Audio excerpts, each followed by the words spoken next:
Hi guys, it's me, Joseph Lindsay again, and I have a bit of a confession to make. I'm a nice guy. Yeah, I'm nice to a fault. It's so nice that I'm very respectful and very caring when it comes to the dead, the realm of the dead, dead people, groups of people that have died or were displaced or wherever. And I'm very respectful toward certain events that have led millions and millions of people to die or have affected those people, millions and millions of other people besides the people who have died. And as such, in talking about these events, it's a very specific event in particular to a girl from a woman from Japan. It was actually pretty I guess heart wrenching for her. And this particular event was very very very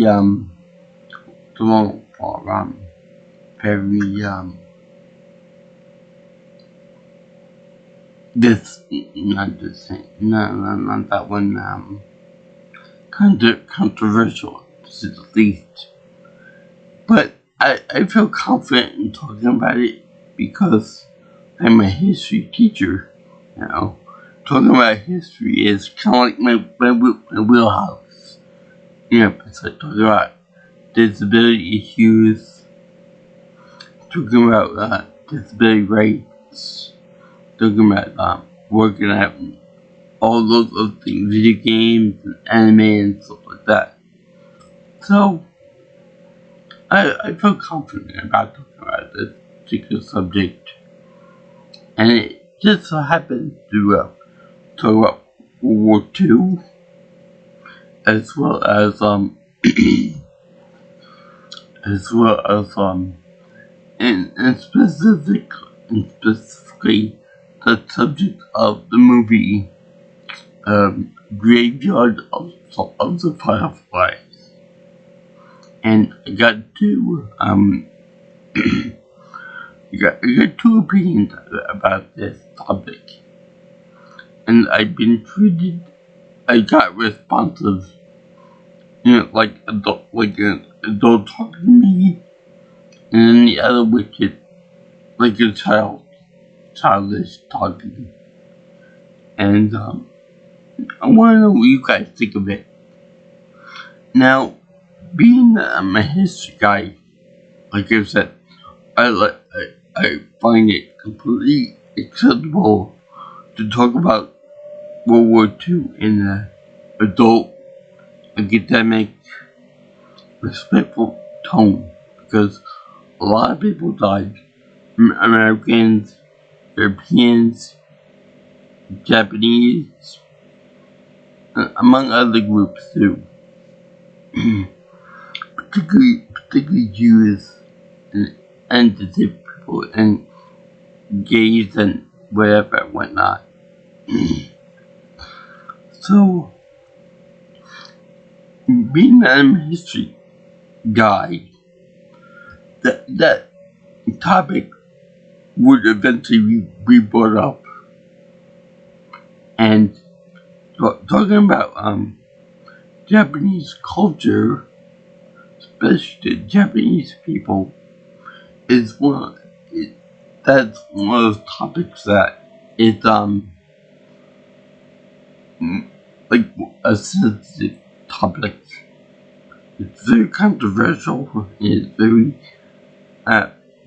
divisive because some people don't really care too much, and other people want to slit your throat when you mention it. This woman that we're talking about was in the latter category, I believe. But I do have some cultural references to make with that, kind of like more or less the same, along the lines that say when I talk about anime girls, who for the most part look almost nothing like Japanese girls in general, unless you get like a specialty case. You we all know that war is a very horrible subject because there are war atrocities, there are hate groups that come out of it, not everything else. But I wanted to discuss it with somebody in how do you put this, in a respectful tone. Now, I am planning a trip with my father to Japan to see the beloved Cherry Blossom Festival in Japan. I don't know where it is. I don't know if it's one spot or if they have it in a bunch of it's around the country. I want to go see it during one of the big highlights of their culture. So I figured that talk to various people over there. Maybe I could meet somebody over there, possibly for a date or something or other, and maybe I could meet somebody nice that way. So I got all stupid, changed my location to Tokyo, and started talking to women, introduced myself and whatnot. So I decided to talk to this one woman. Her name was Natsuki. I don't feel bad mentioning her name on there because I'm sure that she probably changed it to something else from her real name. So even if it was a real name, it doesn't matter at this point. So we got into talking, and I told her that I was in America right now with my honorable father. Honorable father. Like, I know that some people like that over there, that I refer to him as honorable.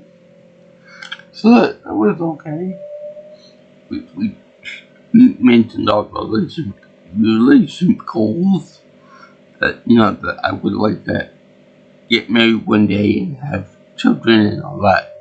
So she said, that's very similar to my own goals.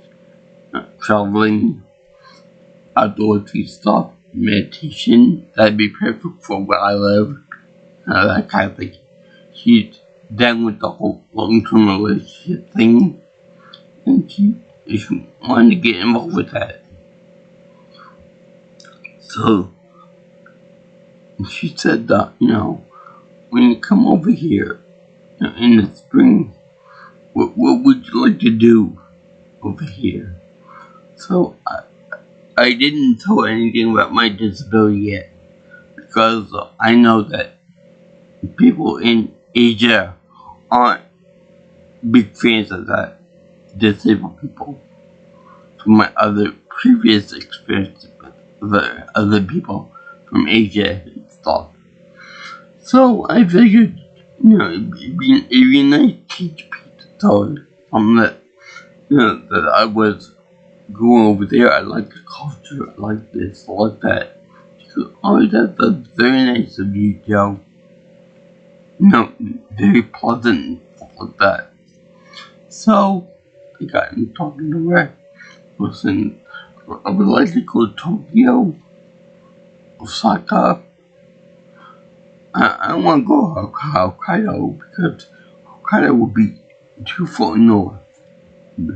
And I only got a limited time over there, so more than likely we'll only spend like maybe 3 weeks over there. So We're not going to see everything that I want to see. Nor will we all go hiking up Mount Fuji, which, even if I wasn't able to, I still wouldn't do that because I'm not crazy. I like the culture. I like Mount Fuji. I want to take a picture of it, but I'm not hiking up it.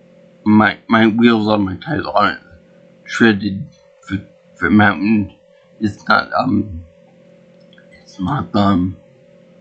rated for that kind of thing.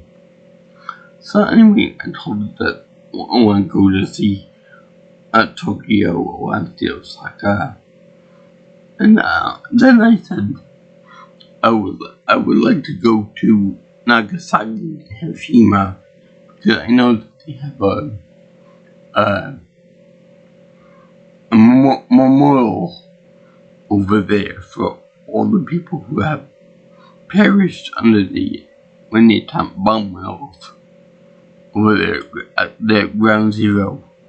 Similar to 9/11, but I know that it was much more, the skill damage was so much greater over there. And I won't get into the politics of, this, that, and the other thing, why it happened, why it was those two cities, not say, Tokyo or something like that. I just see a group of people there. I want to pay my respects to them. That's all I want to do because I like the culture so much. It'd be the same thing if I went to, say, a Jewish museum in Poland, for example, and went over there to pay my respects to all the people that lost their lives in the camps and whatnot.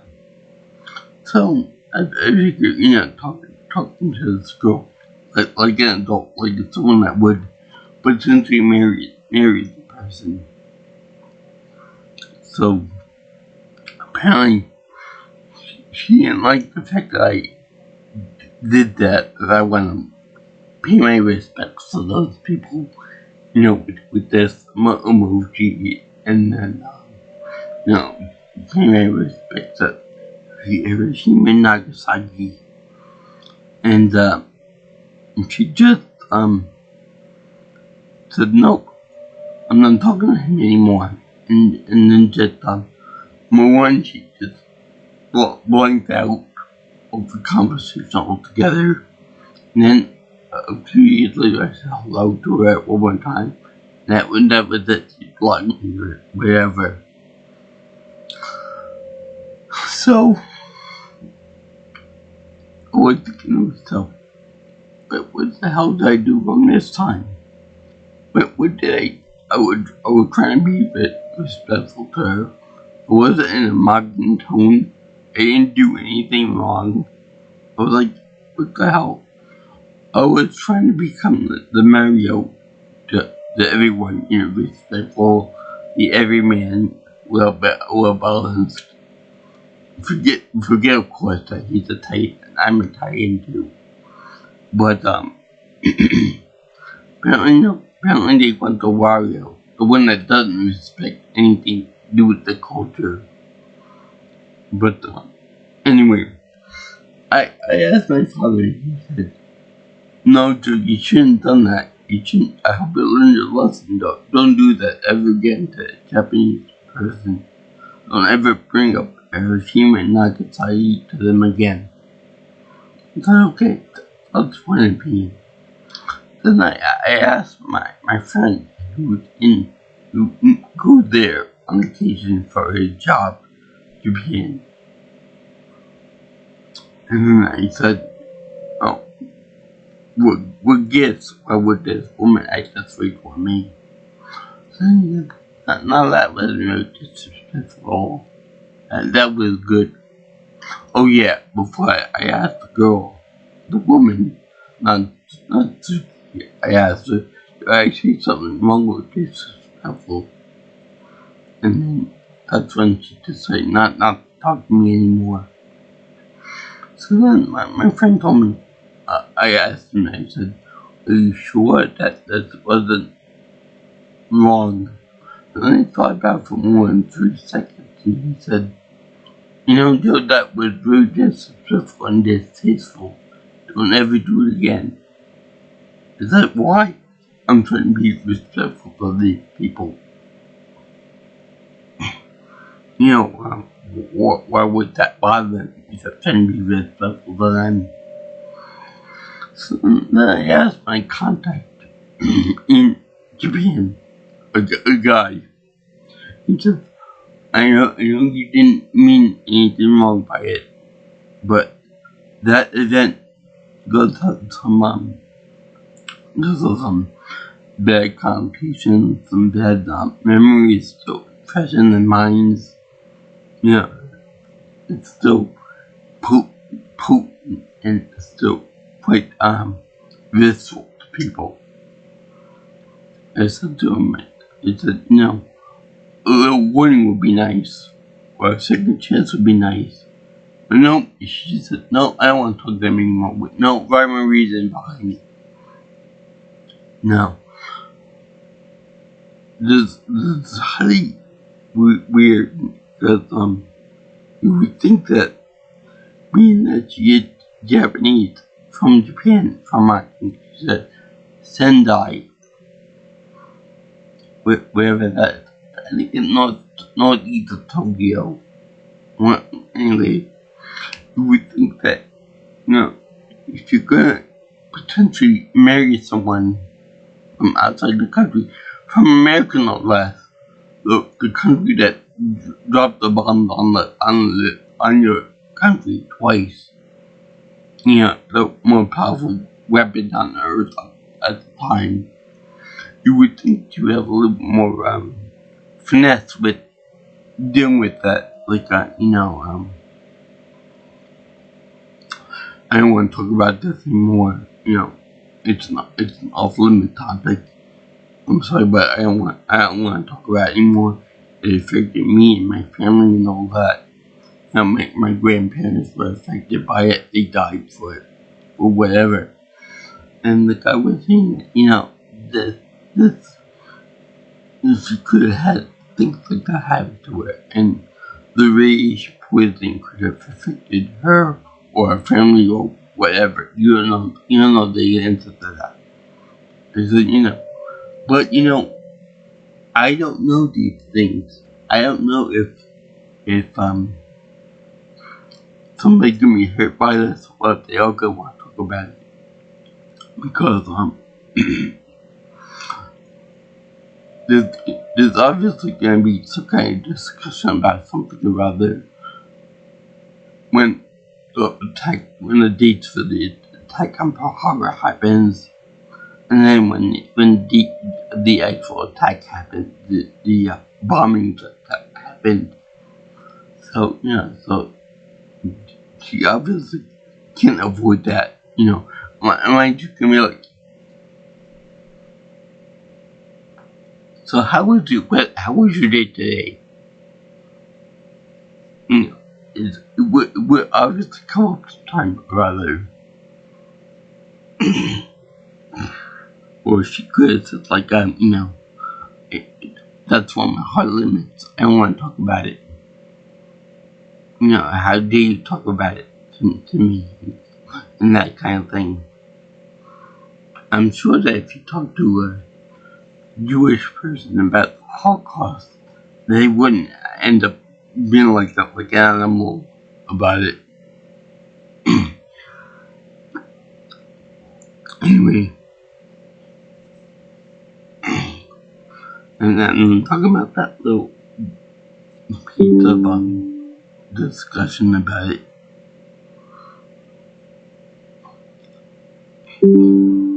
So I was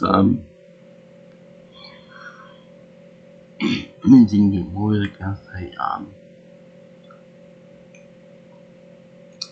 Bowman. Yeah, I know that kind of thing did affect millions upon millions of people that weren't initially killed with the bomb blast, and that could be why many people were disabled or negatively affected the regular civilians. But if you're trying to be respectful and think of that, you should have a little bit more finesse and a little bit more understanding about that. But because I don't know her limits to that kind of thing. So just it needs to be on a minefield, into a minefield. Like I don't know exactly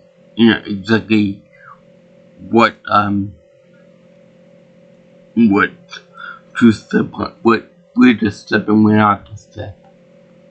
No pun intended, being disabled, but still. You know what I mean? It's like I'm walking along and then I'm like, I talk about subject A, that's fine.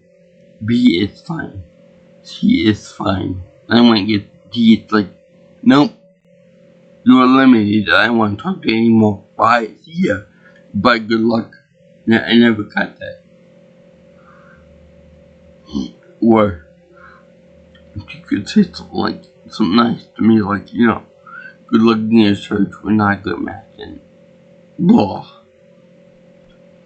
Now, there's a little bit of a generational type thing too.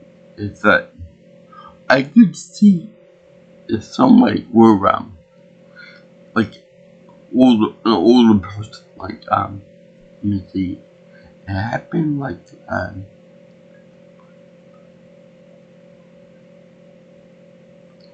it happened somewhere around 80 something years in the past.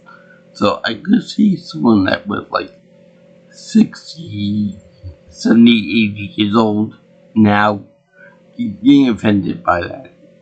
I could see someone that was like 50 or around 40 or 35, somewhat getting offended by that. And then younger than that, be like, don't worry, it's in the past. Don't worry, it's in the past. Thank you for your respectful comment. That type of thing, but meaning that this person was like, I think she said like 36 or 34. She should have a little bit more finesse with that. With saying, I'm offended by it. Don't talk to me ever again about it. That type of thing. Now, also, I want to talk to you a little bit about pop culture and the bombing. I've already mentioned Graveyard of the Fireflies. I'm gonna be seeing the rest of that movie today on Netflix. I was actually surprised that it was on Netflix because ever since Disney split from Netflix, so Disney Plus, they've been more or less bringing the product from there. And I know that Studio Ghibli that produced Graveyard was involved in with Disney, so it was like a real treat to actually see on Netflix. I hope they have other Ghibli movies on there, but for right now I'm talking about this one. Anyway, I'll do a more detailed review of it later on, but for right now, you assume that because the Studio Ghibli has My Neighbor Totoro as being the mascot, you assume that everything they produce is gonna be like cute, cuddly, adorable anime stuff, better than stuff like that.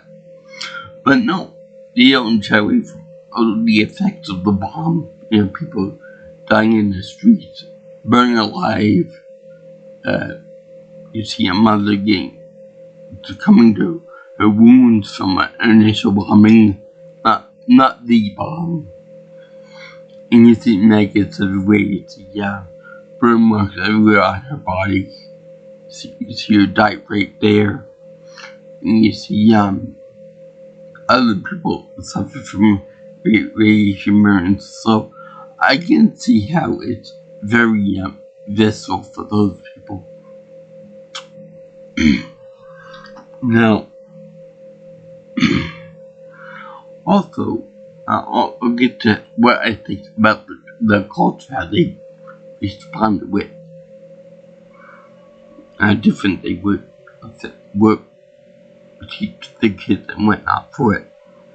But also, you get that, you got something like Godzilla, which Godzilla was the original movie was supposed to be a movie about the fear of a nuclear warfare, and what the devastation it could bring. An uncontrollable monster in the form of a giant 100-foot lizard thing that was unstoppable, that laid waste to everything it touched, much like nuclear war. But beside that whole thing, Godzilla has a very signature move called the Atomic Blast, in which he uses his giant ray out of his mouth to decimate anything nearby. I don't know, it sounds very, very, very similar to the Atomic Blast, only it's more concentrated into the into a beam form, rather than just a random radiation blast that goes omnidirectional. Also, for the same matter, wait, there are more serious interpretations of Godzilla, as well as more little cartoony versions of Godzilla. So it has influenced many people, many children that almost laugh at it. That blast has worked its way into the Japanese pop culture, and then to our pop culture too, in a very weird, ugly, CJ mess known as Godzilla 2000 or Godzilla 98. But now I'm gonna tell you about a little thing called Dragon. And I think that if anyone watches the show on a regular basis, they will know exactly where I'm going with this. Cause it's pretty apparent.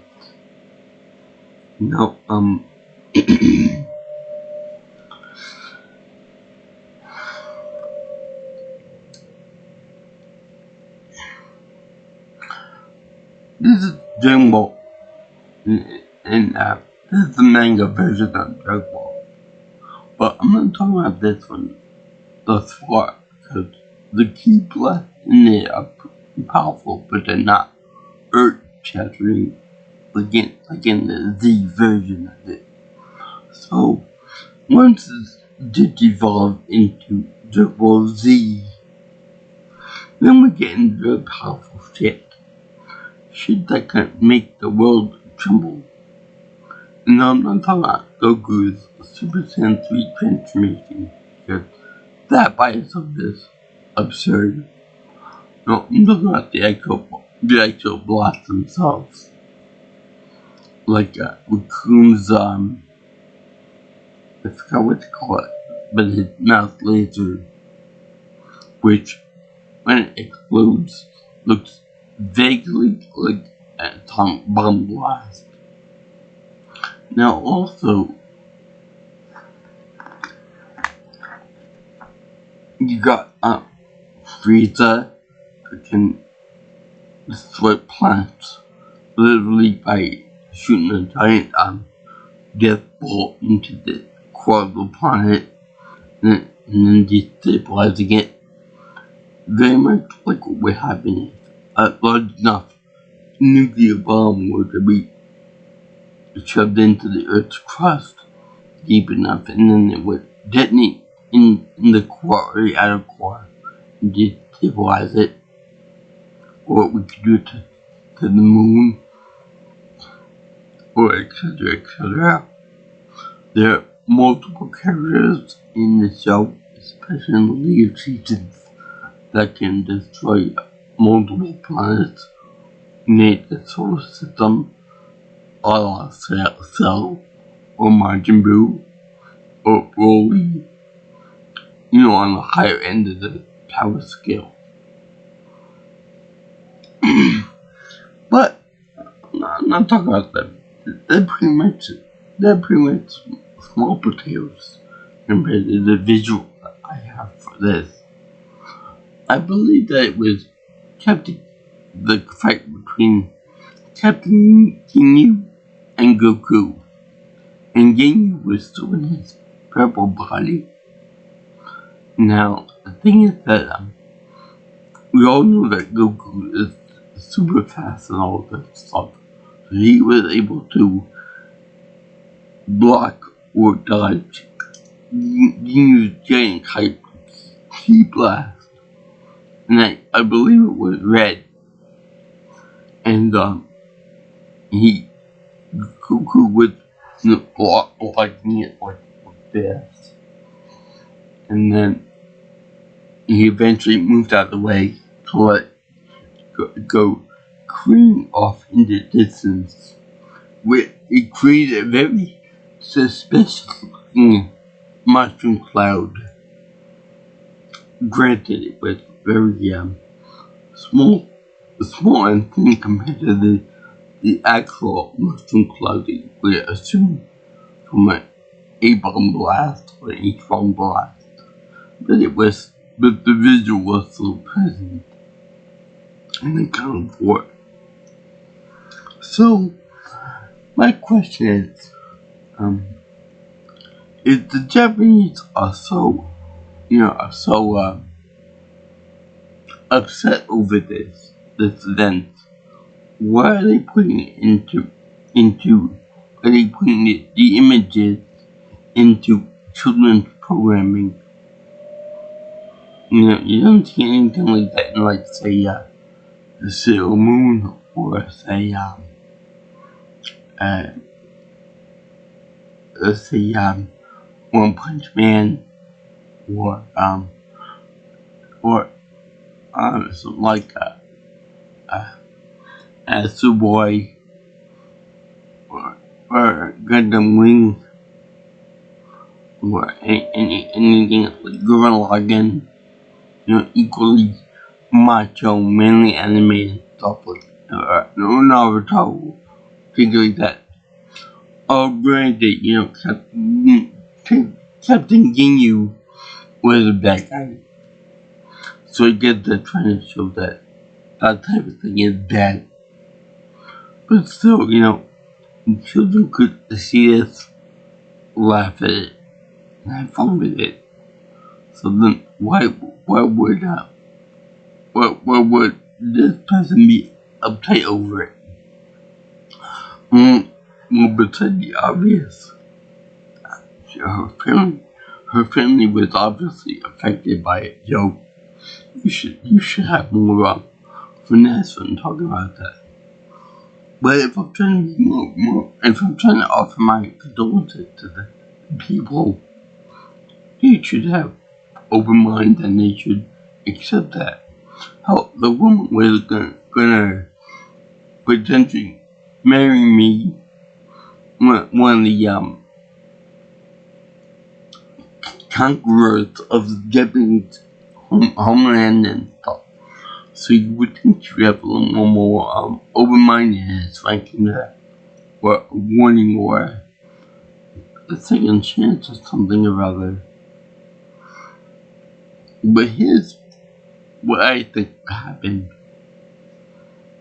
I'm not an expert on Japanese education or anything like that, but I'm not into any type of any of that stuff. So everything I'm gonna say is gonna be controversial and or speculative. I'm gonna say that when that era of history comes about for certain Japanese schools, especially in the 50s, 60s, and probably 70s and 80s, I'm gonna say that when they get to that part in history, they talk about how that the Japanese, that we were righteous, that we were proper in conquering the rest of the world, and that when the Americans came over and did what they did, it was more or less like an affronted Japanese name and affront to Japan. We gotta fight for the honor of Japan, and that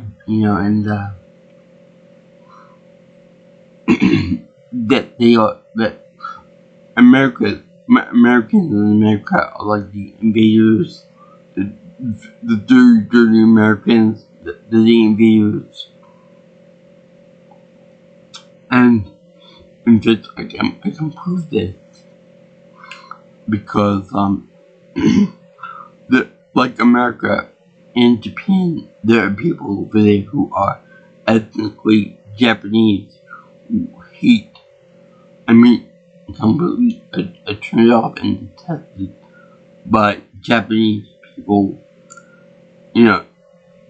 having relationships, getting married, having offspring with gaijin or foreigners.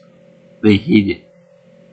In fact, I know of this one person from Japan who is Asian and black, and she said that there are certain parts in Japan where only ethnically Japanese are allowed in.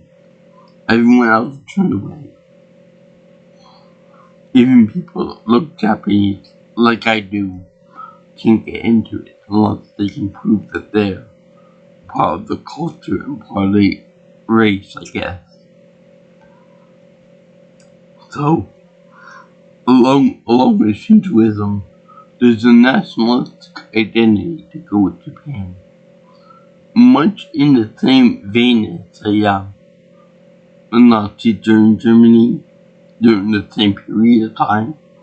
They're so convinced of their own superiority that any kind of defeat to the army or the navy or any attack on their soil is seen as the biggest sin against all the people. So that it's let's say there is another war, and let's say some African nation were to attack them, or some other nation were to attack them. Not American, not European, but like let's say the Chinese, for example, they were to invade Japan. Then those people would be seen as monsters, and they will be like a big we have to get them. We have to get them back. And that it'd be proper for them to do so. Of course, that could just be me overanalyzing things from history and stuff, but I know that there is a very fierce nationalist identity with the Japanese, and anyone who tries to see otherwise, any outsider tries to analyze it and see it for what it is, has been like kind of poppycock and bullshit. we're all one race. The human race, you know, we're seen as naysayers, stupid gaijin, unintelligent, dumb as rock, caveman barbarians, and all of that stuff. We Japanese are superior in every way possible, and anything that says otherwise is an affront to our very nature. And I think of it could very well easily be, remember the episode of the Avatar where they got across that big gorge, and you got the sophisticated upper crust group, and you got the the group that picks the nose that are like unsanitary. Yeah, that could very well easily be an allegory for the Japanese higher ups and the Americans, that we're barbarian, we're hairy, we're this, that, and the other thing. War as a whole could think of it like that the Fire Nation as a whole represents imperialist Japan, meaning that they have like a very superior view of themselves, and that everything that they conquer was right and proper. I'll get more into that when we talk about the chapter 3 of the Avatar show. But yeah, they're very nationalistic, and I'm very sorry that I brought up the topic to my potential lover, and Lobo Point would be nice, or a second chance would be nice. You can't be talking to somebody and then they come up to an issue that you don't like, and then just say, "Oh, I want to talk to that person more.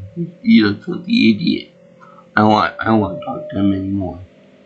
You be an adult about it and say that, you give your reasons why you don't want to talk about it, and then you move on. That's it. I'm sure that if you were to talk to a Japanese American person about that, I'm sure that they probably wouldn't be so culturally inflamed about that, because number one, they're over here, so more likely their education would be grounded in the American system, so that there is no right or wrong way to look at this. Millions of people died, and then millions more were affected by their radiation poisoning, and so on and so forth. But they get a different perspective, rather than saying that they invade us, they're wrong, they're evil, they're this and they're that. Plus, besides, I'm sure that with the embracing of new ideas, new concepts of American values, and whatever, they're more open-minded and more, maybe the war in World War II was for on Japan. Maybe, of course they didn't deserve it, but maybe we should come up with some other solution other than that. Whereas the Japanese would probably say, in Japan they would say, "Oh no, my place was destroyed. I hate Americans. I hate everything that they stand for. I hope my kids never get married to an American. I hate all foreigners from America. Oh, curse the day that America came on Japanese soil. That's a holy, pure thing, holy, pure place. The Amaterasu is great with our foot and all that. And then you got people that were like jackasses that imitate the Japanese accent. I wonder if there are people in America, in Japan, that imitate American, which I will find that very funny. By the way, at one point I have. Also, to the same matter, I wonder if there would be any type of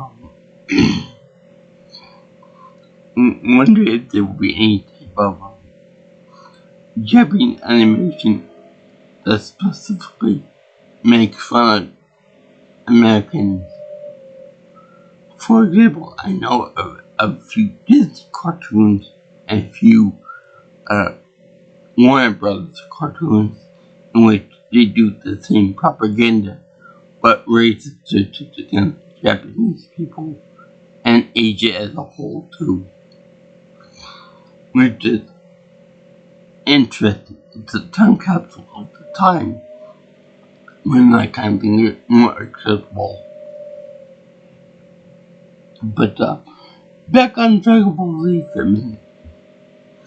There is something that I noticed about the two characters of Vegeta and Goku.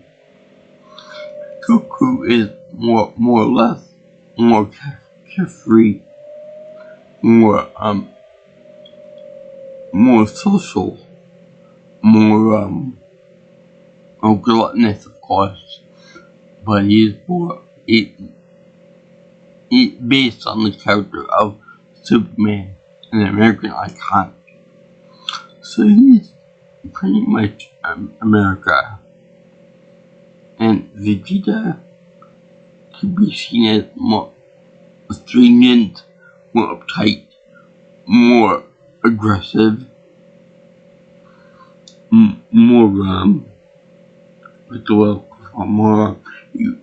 he was descent of a royal line of aliens.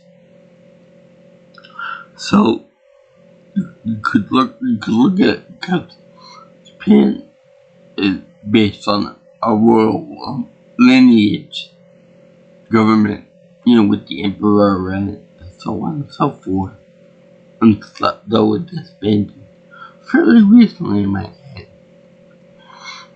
So that has something to do with it too. The fact that they were for a long time Japan was ruled by an emperor, by lineage and all that. So that should that's a very interesting way to look at it. And by the way,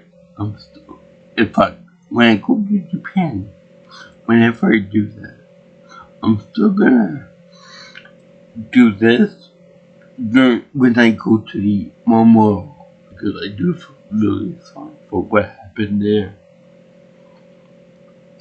Even when I talk to Japanese girls in class at the time, and I offer my condolences for that, they're like, what the fuck is he doing? Doesn't know that was over 8 years ago. Don't drum the past. But I feel inclined to that because, again, maybe Kill Bill, they had a part where an American dignitary went over to see Japanese secretaries and whatnot, to where they were like all happy and having a good time, gay and drugs and all that, making a complete ass on themselves. I don't want to do that. I want to go in. I want to be as dignified as I can be. Cause that's the image of the Americans of being a fat, loudish people is just unappealing to me. I want to be as dignified as I can be over there. I don't care what kind of sacrifice I have to make for it, but I want to be like a Ford Dean tree over there. No tracks, no jokes, no comments, no nothing. I want to be as much of a gentleman as I can be. I want to be the opposite of what they portray in the cartoon. And the opposite of the stereotypes of American people being fat, loudish, loud, rude, not giving crap about culture, and just having fun with it, and not making any racist or inappropriate jokes or gags or whatever. But anyway, let me know how you guys think about all this. If you think I'm being too serious, or if you think they should lighten up a little bit.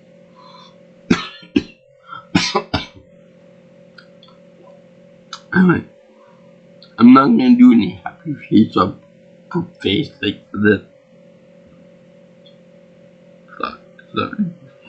Sorry. But I want to thank you for watching my video on the nice guy, Joseph Lennon, me. And if you guys like what you see here, and want to see more of my videos and stuff on various cultural subjects and whatever, you can always like, comment, share my videos, or you can subscribe to my channel. Or if you're really daring, you can always contact me by text messaging or or calling me at 631-707-3707. You can get me on Twitter or X if you prefer at P Nelson Pro. Or you can get me on my email at jjsviewingchannel@gmail.com. So remember, guys, I try my hardest to become like the Mario or the Luigi of Americans. Dignified, proper, and respectful. Whereas most Americans, the stereotype is Luigi is, it's Wario or Waluigi, and I don't play it, but whatever. Fat, loudish, not giving a shit about culture, gun happy, that kind of thing. But I like to break the trend of being like that because I love the culture so much. It's like one of the biggest compliments that two Asian women gave me was that I look Japanese. Of all groups, it had to be Japanese. But I'm not. I want to take credit for that because I'm not as white as they can be. If anything, I look Chinese or half Chinese. So yeah. Let me know what you guys think of this, or if you want me to make other culturally sensitive videos. You know what I like in this topic too? Whatever you look at and the quality that's come up to, it's something similar to Columbus Day versus Indigenous People Day. Because the way you look at it, the perspective you look at it, could be an entire American celebration, or it could be for indigenous people, it could be like a enslavement day, or it could be like a day for like sorrow and bad things, because that's what happened. Now, Columbus came over, he sailed the ocean blue, and he wreaked havoc on the native population. He raped, killed, pillaged, forced religious conversion onto native peoples. And that wasn't right. That wasn't right at all. But it was in the past, so it was something similar. I might do a video on that. Let me know in the comments what you think of that. Because I might do a video on that one day. Let me know what you guys think of that. Because I want to tie in. I'm a history guy. I understand both sides of the coin for that one day. I understand the animosity of it. And let me know what you guys think of that. Also, any other future type of holiday you want me to cover. So, I salute you guys. Peace out, my brothers and sisters. And by the way, I tend to think that when you think of a Japanese woman doing this, I think it might have something to do with the fact that, it's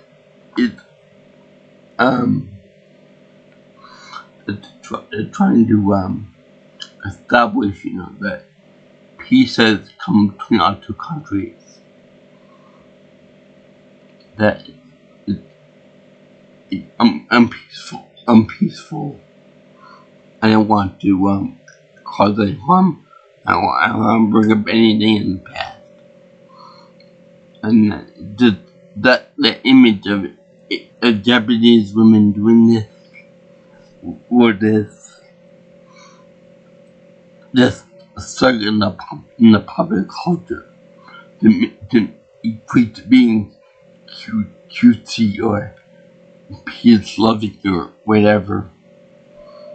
So it evolved from being, I don't want to call harm, being cutesy. To the point that I see every Asian person have at least 3 pictures on their Instagram account for that. And I'm talking about just Asian people in general from Asia. Americans might do it too, but it has a slightly different meaning for American-born Asian people. Let me know what you guys think about that. So, I salute all the people that deal with this. I would like to be respectful of all those people who have perished. And I would like to offer a moment of silence for those people who were killed or severely affected by the atomic bomb or similar bombing in Japan.